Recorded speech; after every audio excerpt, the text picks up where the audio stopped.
welcome, Oscar Cantu. Thank you for joining us today. We are so honored and appreciative of your time. I know you have a busy day. You have a baby there at home as well. So I know time is very precious, but I know you're very kind and you want to share your knowledge and your wisdom with our kids. So welcome. Awesome. Well, thank you very much. So thank you for the invite. And yes, I'm excited. This is what I love to do. A quick little changes on what you had. I just retired maybe a couple months, 3 or 4 months ago. I retired in August of this year. Oh, okay. I'm sorry. My, Great. my last fight was in 2018. Uh, and then I got 7 belts. One, two, three, Oh seven. gosh. Cut Seven me bells. short Of too. course. Camacho, come on. Jesus Yeah, Christ. I was Camacho, like, come I on, worked hard Camacho. for those. But I'm excited to be here, guys. One of the key things I wanted to talk about was decision making. Decision making in life, decision making in your profession, decision making in everything you do. It's all about what you choose to do. We all have choices. No one's forced to do things. We can say, hey, we want to do it, or like homework. If you have an assignment you have due, you can either choose to do it now or do it at the last minute or not even do it at all. So Yeah. choices, our decision making that we have, it played a big vital role in my life as a boxer, and then also now that I retired as in ministry. I got my seminary degree, and I just love to help kids. But a decision making, guys. There I could tell you one spot, one key point in my life where things could have been turned to the left. I thank God that I was blessed to be raised by parents who were on me. My dad was in the military for 23 years, and I feel like I was in the military for 21 years. That's how long I stayed in my parents' house until I moved out and got married. So I feel like I was in the military too. I wake up in the morning, fix your bed, get your chores done, and of course you got to knock out all your homework. And then me being a boxer, I was like, my escape was going to the gym. I was like, I'm going to go to the gym and have some fun. So uh, Otherwise, it puts you to work. yeah, exactly right. So decision making, guys. In high school, I know it's a lot of fun. Um, and these people say those are your years to just have fun. You're a kid, be adventurous, but along with being adventurous, you got to be cautious of what you do. Um, I'm gonna share a quick little story of one of my best friends growing up. How our lives intertwined in how his life went and how my life went. So my best friend, since the age of 5 years old, uh, I used to we live right behind the street from each other. I used to go down the alley, walk to his house.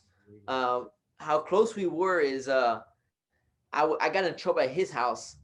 Of course, he got a spanking, and then I got a spanking as well. That's how close our parents were. So I got a spanking. I walked down the house and I got another spanking from my parents. I said, what? So we're not gonna get in trouble ever again. That's two spankings. So you only got one. That's no fair. Like so, that's how close we were. He was my best friend. Now, of course, going into high school, I was more focused on achieving my goals. I won my first national title at 12 years old. So I was like, hey, really want to pursue boxing. I love boxing a lot. And of course, he was the jock, the more the star of the school. Was really great at football, so he pursued that. And our lives kind of separated a little bit, but still came together once in a while. The times he would come to me is the times he needed like someone firm and some stability to talk to him about like, hey, decision making, right? You say, hey man, he's like, he call me O, hey O, say I need some help on what I'm supposed to do. And to me, it was like that's an easy choice, right? Do the right thing. But sometimes it's hard to do the right thing when you have friends look at you, or other peers your same age look at you. Doing the right thing is kind of going against the grain, going against the current. It's not the cool thing to do. But I was, always firm on, do the right thing, because in boxing, if you don't do the right thing, if you throw a punch and you don't bring it back to your face and you bring it down, you're gonna get punched in the face. So it's like no one wants to get punched in the face. Even though I was a boxer for 23 years, it is not fun being punched in the face. So decision making is very, very important. And so my friend, would come to me for help. I would give him some advice, and then it became our senior year. Senior year, I was trying out for the 2018 Beijing Olympic Games. I fell short of by age. I was too young by like maybe 6 months, so I wasn't able to qualify for that. But I was just training for it. So I was just focused on the Olympics. And once I found out, hey, I'm too young, I did not stop my goal. It did not stop me from saying, I guess, relaxing on my mind, relaxing and relaxing on my decision making. Senior year, it's a year to have fun. It's your last year being in college. Uh, you have fun. You got the prom. You got the homecoming. You got all those things you're supposed to do. And for the record, I never went to prom. I never went to homecoming. I never went to any of those things. Uh, I was kind of busy. That's my excuse. I was busy, but no one really, I guess, was running to me to ask as the date. I guess I was too focused. I don't know why, but that's the funny joke goes to my wife. I never went to prom, but I was like, it was never like anyone was chasing after me. But as That's I used to okay. say, A lot of people they just stand around, they do nothing. So I don't yeah. know. Go ahead. And so my friend comes to me. He's like, hey, he calls me late at night. He's like, hey, oh, he said, there's a party going on, and this was a Thursday night. He's like, there's a party going on. He's like, at so and so's house. The parents are gone. Everyone's gonna be there. He's like, man, it's our senior year. He's kind of guilt tripping me a little bit. He's like, we're not hanging out a lot. I kind of missing out with you. And like, we used to be best friends. I'm like, what's up, man? He's like, come on. He's like, I could pick you up. So all you got to do is just be outside. I'll pick you up, and we'll go to the party. So thinking about it, I fell short of the 2018 Olympic Games by my age. So I was like, maybe I can. So I started getting ready. Of course, it was going against everything my parents said. My parents say, hey, um, pretty much not lights out. You got to go to bed. But once you're home, like, don't leave. Right? No, no, there's no good thing about sneaking out late at night. If you're doing anything, trying to sneak around or you're trying to hide something, it's pretty much not going to be a good thing. If you got to watch your back the whole time, you're not doing a good thing. So I was there in my room. My room's kind of close to the front door. So I'm like, man, I go, I get dressed real quietly. This is like maybe at 12 o'clock, midnight, maybe 12:30 at night. Getting dressed real quietly. I know my friend's coming. He lives right down the street, so I'm trying to get dressed fast. Um, he goes and he shoots me a text. Hey, I'm outside. I'm like, all right. I was like, heading your way. I told him, heading your way. I go, getting dressed. Remember, real quietly, I'm walking. We have wooden floors at my parents' house, so you gotta know which ones not to step on that creak, and you gotta know which ones to step on that are firm. So remember, I didn't want to make any noise. So I finally make it through the maze of going to the front door, and then I go to the door. I know when the door creaks when you open it up. I cannot wake up my parents. So I open it. I lift it up a little bit, pull it open. It doesn't creak at all. I'm like, oh man, I made it. I was like, I'm there. And so I was like, I could do it. And then in my mind, like, am I making the right choice or the wrong choice? I'm about to step outside, gonna do a wrong thing, gonna go and do something that's, I guess, not so well. There's gonna be underage drink, and there's gonna be not good stuff, nothing beneficial for life there. So I had the good angel and the bad angel on my shoulder, just talking like, hey, go have fun or don't do it, but who cares? It's your senior year. Had them talking to me. I'm like, I ended up coming up with the lamest excuse to my friend. Hey man, my stomach hurts. I'm just gonna stay home. I close the door, go inside, and I go to the bed, and I just ignore it. Of course, he called me, you're a loser, you're lame. He's like, man, come on, you're a punk, all that stuff. So I just like, man, I was like, whatever. I go to school on Friday morning. It was real quiet. And I was like, man, I don't know why school's pretty quiet. I just felt something, some vibes were off.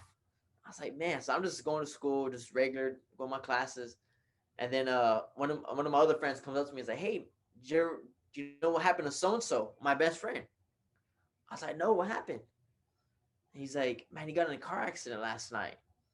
And he's like, him and his best friend. So they were alive. Those two guys were alive. The other guy that was the passenger seat that wasn't wearing a seatbelt got ejected from the vehicle, bit off his tongue. They had to sew his tongue back on. I was like, but the worst thing that happened was he got in an accident with another vehicle and intoxicated manslaughter. The other person in the vehicle didn't make it. So I was like, whoa, that really hit me about decision making.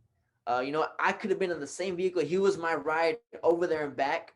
Uh, he would have been drinking. I wouldn't have been drinking because I know I want to, as an athlete, you want to be the best you could be and not put anything to hinder you. So knowing that and seeing that, I could have been at that part. I could have been part of it. I could have been guilty by association. My best friend ended up doing a couple years in jail, and then got about 13 years of probation. If he messes up, he's going to jail for a long time. He was lucky to get that.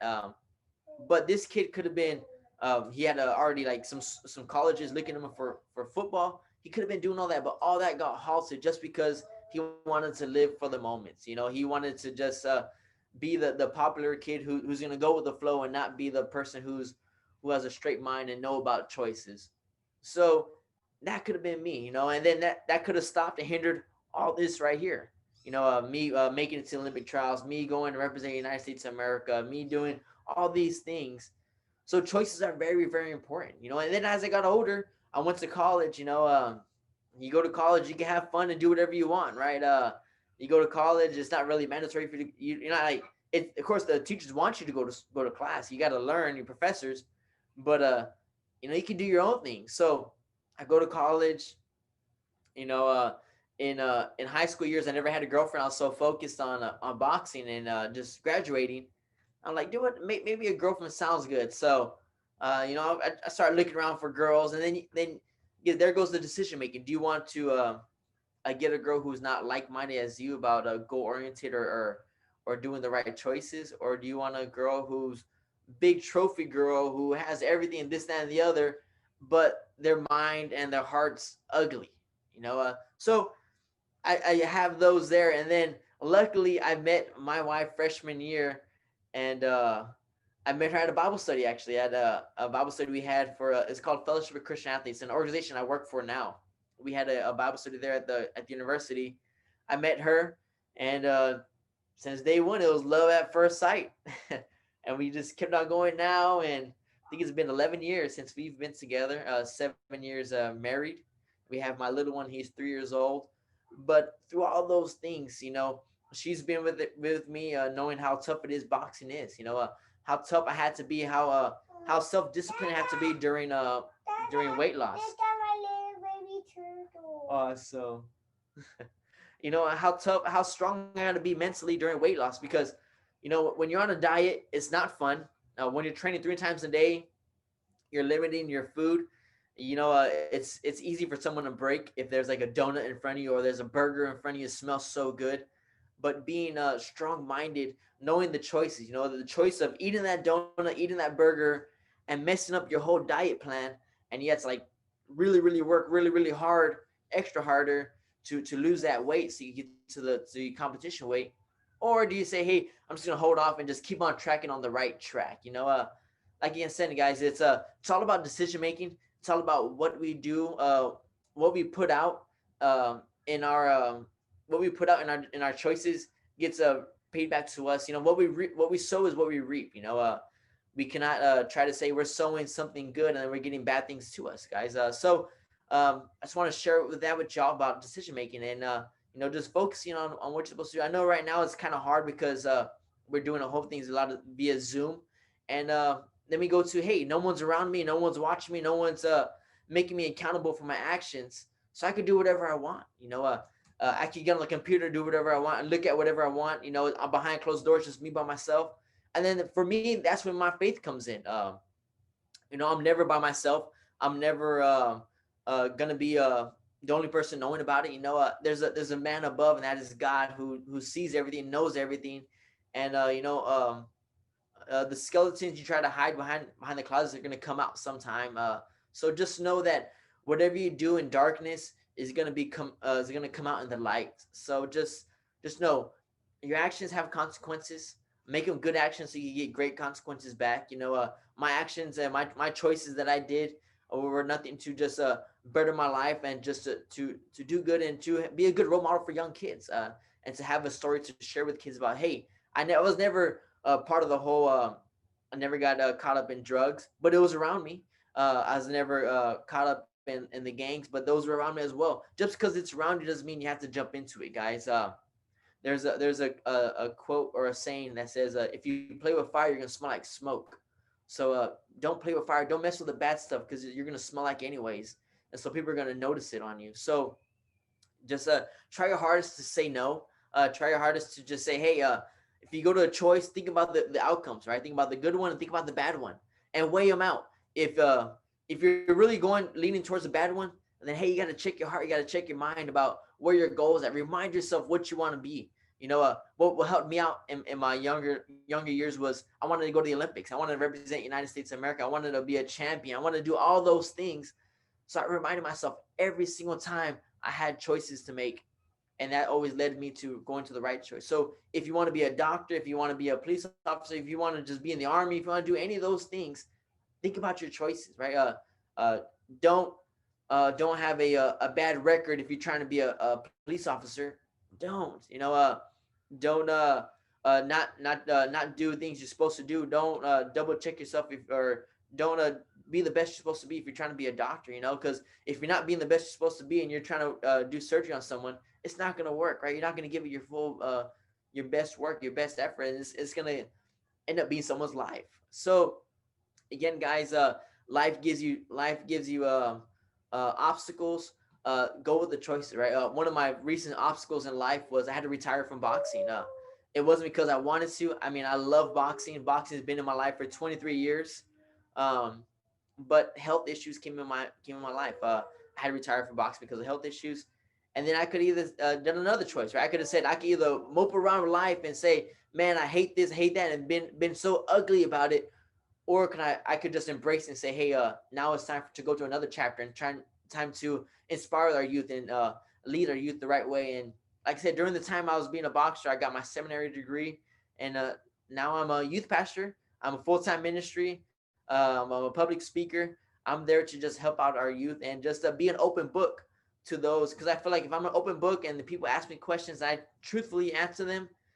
My life, my experience, my what I went through and everything, uh, could help you and benefit y'all to be whatever you want to be. I want to be this part of that success story that you heard. I want you to say, hey, I heard Oscar talking to me, and it inspired me to be the best I'm gonna try to be. So again, choices, guys. You can either learn from bad choices you make, or you can learn from choices other people's made. I've seen too many boxers who have lived that fast life, who have found those fast girls, those trophy girls, and it ruined their career. So at a young age, I already saw that. I said, hey, it's not that women are bad for boxing. It's just that our choices on who we choose to be around, our choices on who we choose to be our partner in life, has some effect on what we do. So again, guys, if you're looking for a significant other, guys, look for one who is like-minded with you. Look for one who is goal-oriented. Look for one who wants both y'all to be better, not one who better than the other. No, uplift both of y'all and be successful, right? Again, success is not the key to happiness. Happiness is the succeed to success. Happiness is the key to success. So if you're happy in what you're doing, you're gonna be successful. And I love boxing, and I'm pretty successful. So remember that, guys. Remember, happiness is the key to success. I'm sorry, it's a tongue twister right now. Wow, what a success. What a positive role model you have become. And making decisions, it's such an important decision in our life. Your first decision was at the age of what? When you became a boxer, when you decided to become a boxer, how old were you? You want to take us to that? Ooh, I was 6 years old when I stepped into the gym. My first, I guess, at 6 years old, I loved it. But my first actual competition bout was 8 years old. And of course, I played all the other sports. I played football, I played basketball, I ran cross country, soccer, all that stuff. I was really good. I was pretty athletic because, like I said, I gave it 100%. Everything I did, everything I tried to do was to the best of my ability. But it was just something about boxing. I loved it. Of course, I don't like being punched in the face. No one does. But awesome. But but it's just something I love. I love that through your choices, through your actions, through your decision making, you will be it would have some reward to it. So hard work does pay off. Doing good choices, having good actions, having good choice, having decision making pays off, and being a champion in boxing. Of course, in the team sports, you can blame your teammate for not pushing or not tackling right, and I didn't like that because I was always giving 100%, and my teammates were just picking daisies, messing with ants and roly polies, all that stuff. I'm like, hey guys, we're here to win. We're here to just do our best. I just didn't like that, so that's why I love boxing because like I said, if you have a bad action, if you have a bad decision, the reaction of that could be pretty hard. You know, like I said, throwing a punch. If you throw it the wrong way, you get a punch back in the face. So, like I said, do everything to the best of your ability. Very good. You Thank were you. very lucky that your parents were with you and they motivate you. They didn't push you, but they motivate you. What would you say to those kids who parents are not at home or going through some Yes, troubles themselves? and I would say pave your own path. I would definitely say that. I'm sorry. Okay, awesome. I would say pave your own path, right? In my life, there was a reason my dad had to leave LA. You know, I had an uncle. They were all a part of gangs in LA, right? I had an uncle who was murdered in LA because of a gang. I had another uncle who came to Kingsville, still didn't move away from the gang life or the drug stuff, and was murdered here in Kingsville. So my name Oscar Jesus Cantu. I'm named after my two uncles who have passed away for a murder. So my uncle Oscar and my uncle Jesus. I'm named after them. And so you got to pave your own path, guys. If you see dysfunction in the family, if you see something bad going on, like I said, just because it's bad, just because you see it all the time doesn't mean you have to join that. Pave your own path is and just stay focused on what you want to be. You know, there's so many success stories of people who don't have both parents at home, people who don't have the right place at home. My wife, uh, she had a tough upbringing, but man, she is one of the most beautiful person. Of course, she's beautiful to me, but beautiful inside and out because of the tough upbringing. The struggle she had growing up. So just know that, hey, it's gonna be tough. It's gonna be hard, but pave your own path. You don't have to fall into the norm everyone's going into. I didn't fall into the whole gang world, the whole drug world that my uncles were succumbed to, who they died to because of that. No, I paved my own path. I pursued success, and I kept a smile through it all. Even though it got tough.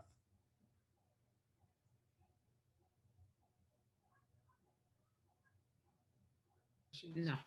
Ms. Rocio or Ms.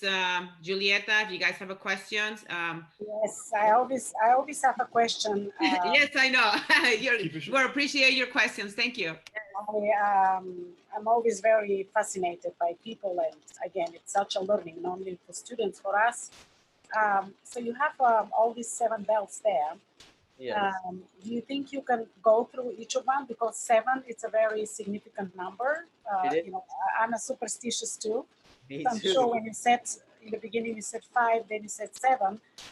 7 is a very significant number, and maybe it really has some interesting meaning. So if you can go through the belt, with the students, which is your Really. first belt, the meaning of each of them, because Gotcha. it Yeah. multiplies, So I'm sure. I'll go through the order of which I won the belts. So my first belt I won was this one.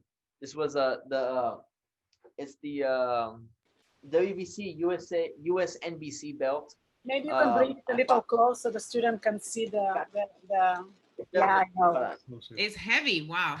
It is heavy. Yeah, Yeah, it's pretty heavy. just to see. So there's a WBC US NBC. Yes, papas. Oh, Awesome. Yeah, so this belt was my first belt. This one was put me into the WBC family. I know y'all spoke to Paul Banky, all those champions, put me in that group with those guys. And then my second belt was my first world title as a youth. It was it and was where did this you right fight? The place you fight and you win them.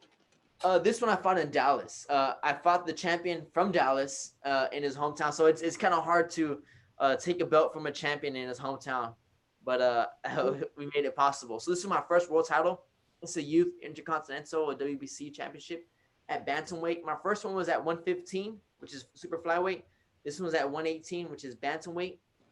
Went up in weight, so I was two-time WBC champ and then a two divisional weight division champion. And then we have this one right here. Number 3. The NABF Junior. This one got me ranked top 25 in the world.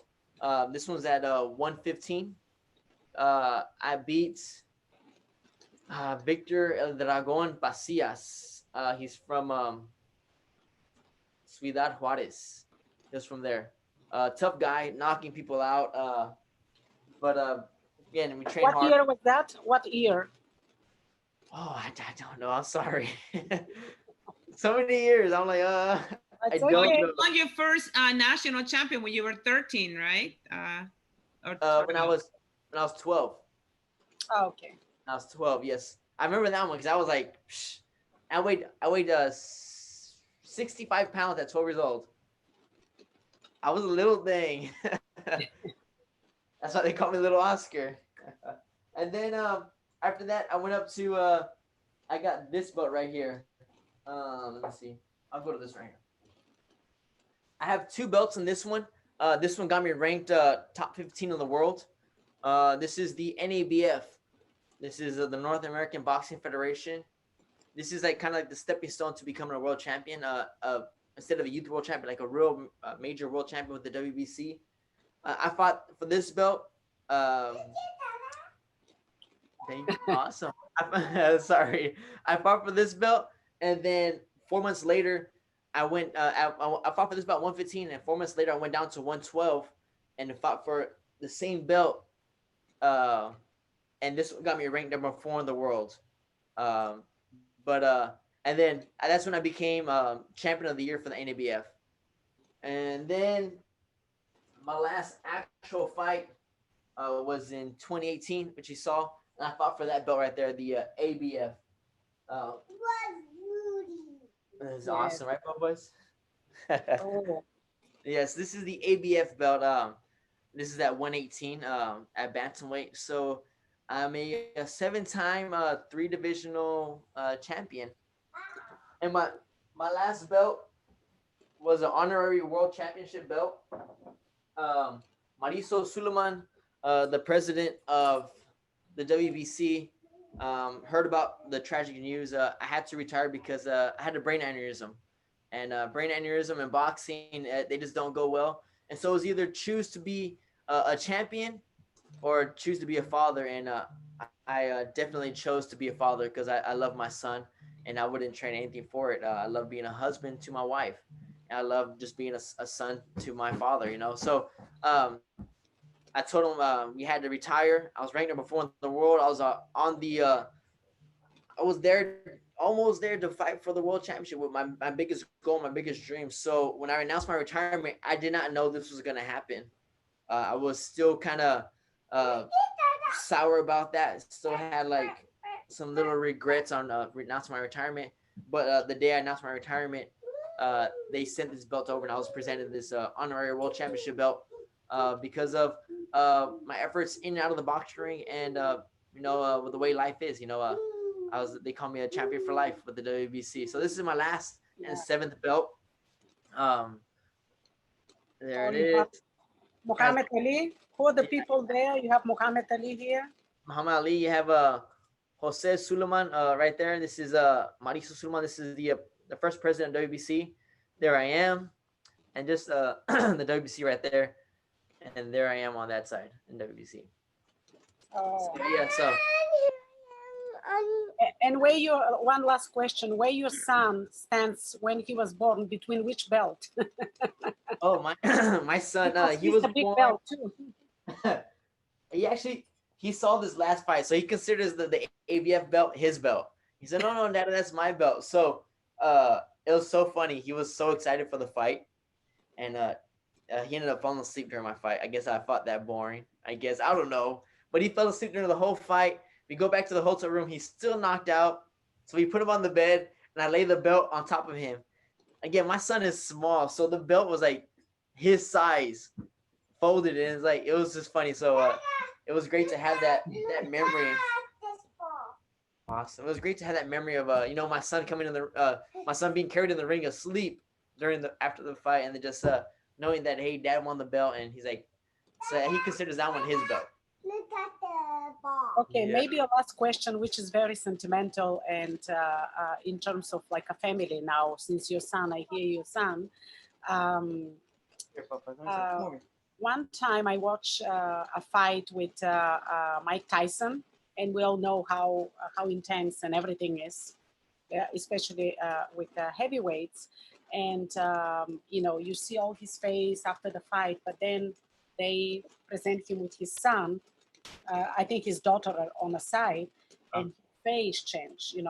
Exactly. You know, Yes. the whole thing, how you will soften. How do you feel, after all that intensity, because boxing is very intense, and then you see your son, and what is the You know, family? I love being a dad. I wish we had a whole lot more time here. I could just, Yes.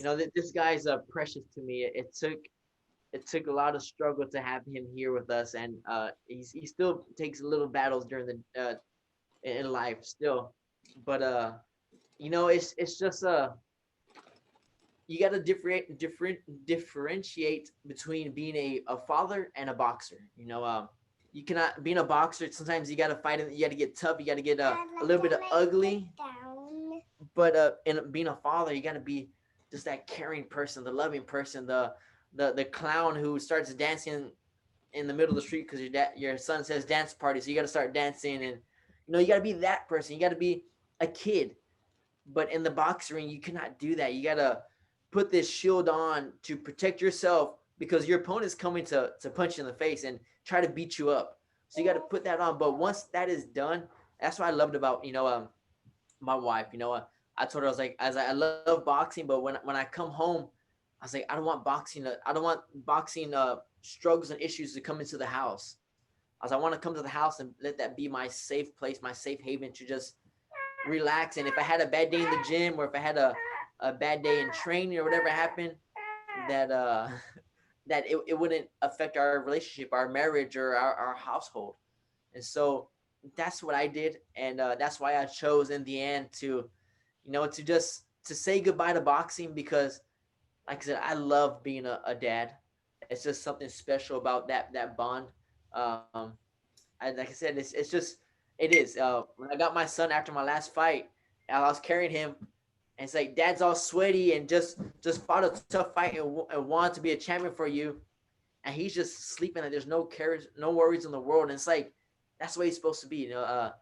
As a dad, I want to do that for my son, and now as he gets older, I can't protect him, but I'm always gonna be there, and I'll always be his champion, and make me cry. You are, Yes, I'll always be his Oscar, champion. you are his hero. And I know right now you're doing a campaign called the Hero Campaign. You want to talk to us Yes. about the Hero Campaign? Okay, yes, the hero campaign. It's an acronym. We got HERO, right? I give bracelets. As a superhero, they put on capes. My son's favorite superhero is Batman, and he calls me Superman. So we actually have some capes. I think maybe next time he'll probably run around in a cape or something.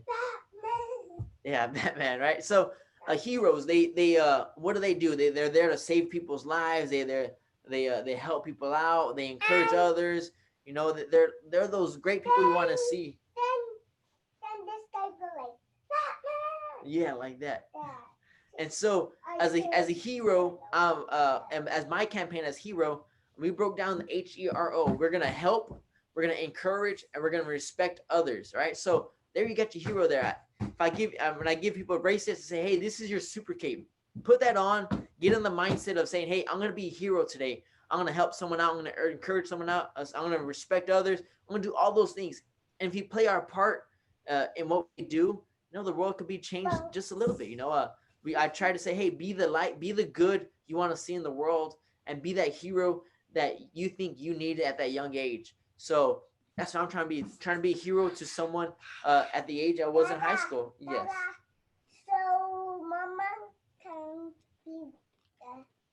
sad person. Okay, we'll save mama. But yeah, so that's what the hero stands for. Helping, encouraging, and respecting others, right? If you do those things, guys, you're our hero. You don't need to be wearing a cape. You don't need to have superpowers. It's just something we could do every single day, like just sharing a smile. You share a smile with someone, you brighten up someone's day. So be that hero wherever you're at. So that's our hero campaign. Who is your biggest hero in the big sport of professional or amateur boxing? My biggest hero in boxing, and I would say Bobby Chacon. Bobby Chacon had a tough life, talking about just tough things happening. One of the stories about Bobby Chacon about we gotta just being in the ring, you gotta put all our struggles, all our worries away, and put on this tough person. Was the day before Bobby Chacon went to go defend one of his world title, his wife committed suicide, and so he went ahead and went through the fight, won the fight, and then I think it was Jim Lampley asked him, say, "Hey, all right, Bobby, we know your wife has passed away. We're sorry for that." It's like, so what are you gonna do now? He said, "Well, so I got my job done here today." He said, "Now I'm gonna go home and go mourn my wife and be with the family." He said, "But that's what we got when we go in the boxing room. We cannot have any struggles. We cannot have anything on our mind because I said it's a tough sport. It's a scary sport. Recently, you've been seeing I've been seeing a couple of boxers die in the ring because of bad punches." And so, like I said, that's the sport I was in for 23 years. And I thank God that we caught whatever happened to me, the aneurysm, before it got worse and it got bad because, like I said, I love being a father. I love being a husband. I love being a son to my parents, I love all those things. Okay, go play, Papas. You made the right decision on time. Like you said, like you started with your decisions. Your decisions Yes, timely, proper, exactly. and has sense. Like I said, and then now it's like no more diet, so I get to enjoy food. But it stays with you. If you're lightweight, you always diet and you always Oh cautious yes, it's like about. I go to a buffet. I mean, like I hate going to buffets because I feel like I don't get my money's worth. I only eat like one plate. I'm like I'm already full, and so I was like, Tell me about it. Hilarious. Oscar, question. I guess this could be a last question since it's almost time to go. But what are well, first of all, I know a lot of our students, they're not athletes, right? They're not athletes. They're just, regular students who just love different type of hobbies, right? So could you kind of talk about what type of life skills you learned from boxing that is really applicable to outside the ring? Awesome, definitely. Like I said, you got choices. You got self-discipline. In boxing, if you're not self-disciplined, if you're going out there and you're partying or you're doing all the bad things, it's gonna show in your training. And if you're in training camp and you're not a self-disciplined person, you're gonna go out there and go party. You're gonna lose in a fight. It really hinders a boxer big time if they don't have self-discipline. But a lot of that is respect. As you see some boxers real, I guess you could say cocky, real, all about themselves. But in the true sense form, they're very respectful. Boxers are very respectful. After a fight, you see the boxers go hug each other, right? It's never personal. It's just business, just the way the sport we're in. Uh, but I would say for those is just being mindful and being a goal focused in life. That's one of the biggest things because it doesn't matter if you're going to be an athlete or if you're going to be anything else.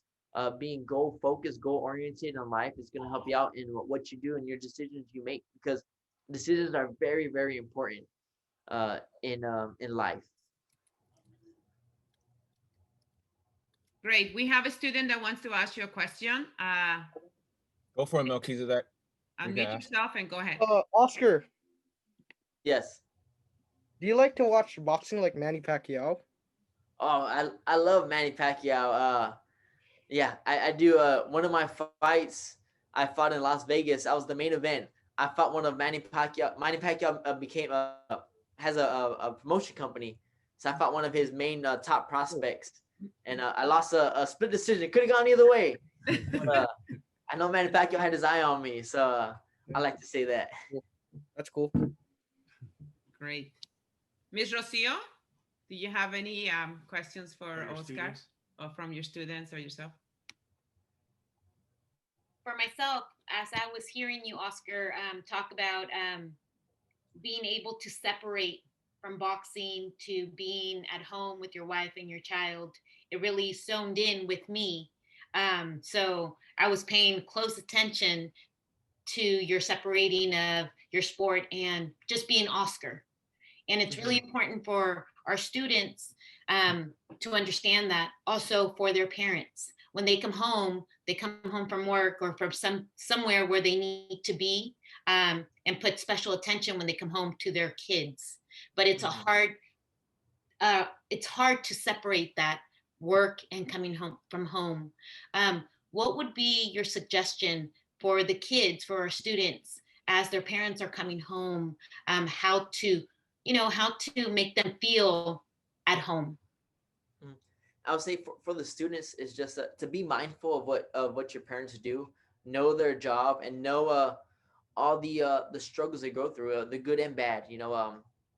If a parent is a police officer, know that hey, at some point of your parent's day, there was a point where he could have died, or it got really tough and struggled, and something bad could have happened.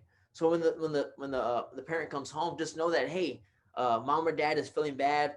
Uh, just make their day. Help them out. Do small little things. I think one of the best things. My wife is she's a teacher, and excuse me, and it's I got hiccups, but and it's hard to be a teacher. It's not an easy job, but just small little things. As my son is only 3 years old, but what a spouse could do, don't think that for me it's like I don't think that doing laundry and washing dishes is a girl's job, or vacuuming is a girl's duty.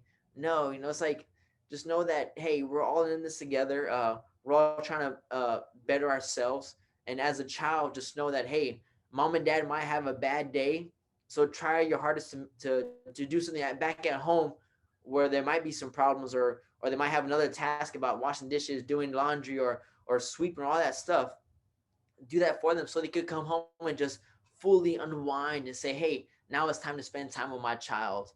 And if parents are watching, just I would just tell them hey, in my profession, I had some really really tough days where I was like beat mentally and emotionally.